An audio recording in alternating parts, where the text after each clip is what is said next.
My name is Cheryl Johorek. I've been a school board member for 31 years in Brooklyn Center Community Schools, and I've always had a passion for public education.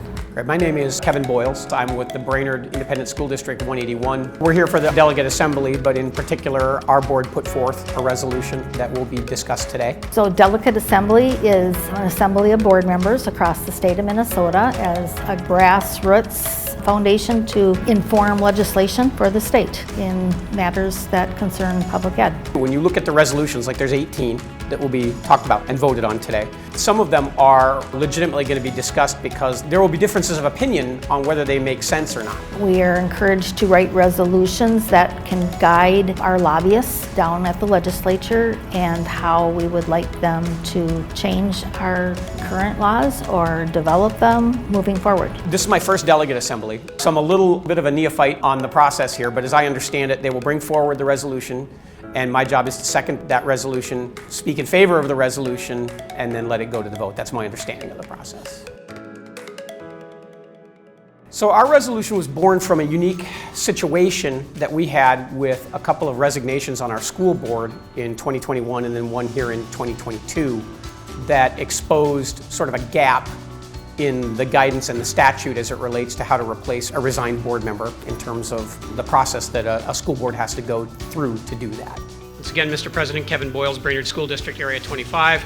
This is pretty straightforward, actually. The narrative in your booklets probably makes it seem more complicated than it should be. We're asking that the state legislature change the statute so that a school board does not have to fill a vacant school board seat when there's less than 90 days in the term of that individual.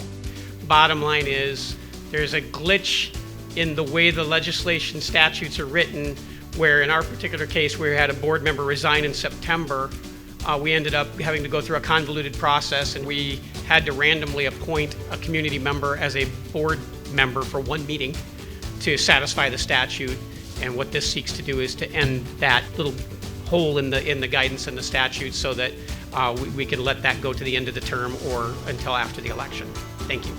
I would also say that the only reason the issue has been uncovered and that we feel that we need a resolution and that the legislature needs to deal with it is because what we've seen that's never been seen before since 2020, since the pandemic, is a much higher rate of school board resignations, 80 some in 2021 and 60 some in 2022 across the state. And so the odds of this circumstance happening again are actually a lot higher than you would think or would have thought maybe 6, 8, 10 years ago. Any further discussion? Seeing none, all those in favor of the motion say aye. Aye.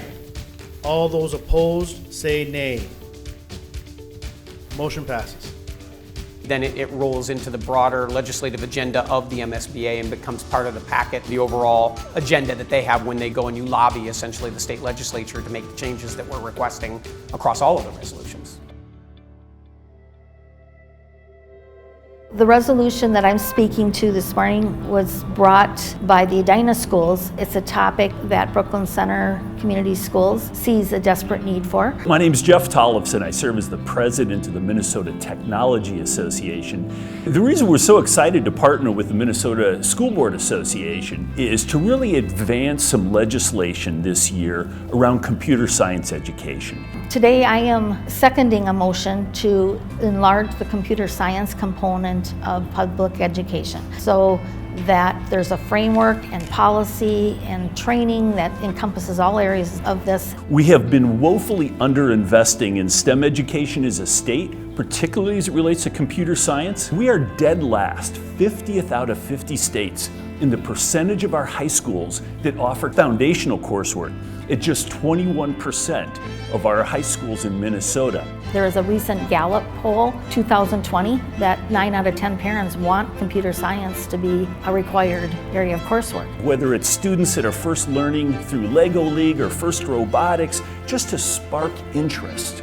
It's embedding it in the core curriculum so that they're getting this information and learning through their entire school career. So we have student motivation. We haven't created the opportunity for them to have the classes that can help them actually realize careers in technology. The new jobs that are emerging careers-wise within technology are going to be the best paid. The average salary for an IT professional in Minnesota today is $96,000. So we have huge corporate demand, but not a supply. That's why the business community is wanting to step up right now. We want to make sure that it's brought to the top of thought processes. We organized a group called the Minnesota Tech Workforce Summit. 200 leaders from business, education, government, and the nonprofit communities coming together to think about how do we equitably double the number of technologists in our state over the next 10 years. And the biggest thing is our K-12 education system. We stand ready to support education, and we really want to help drive change.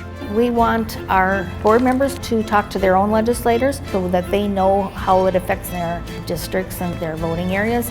This is a moment in time that I hope we don't waste, because we have some catching up to do in the area of technology education, and we stand ready to work with the Minnesota School Board Association to really drive this work forward.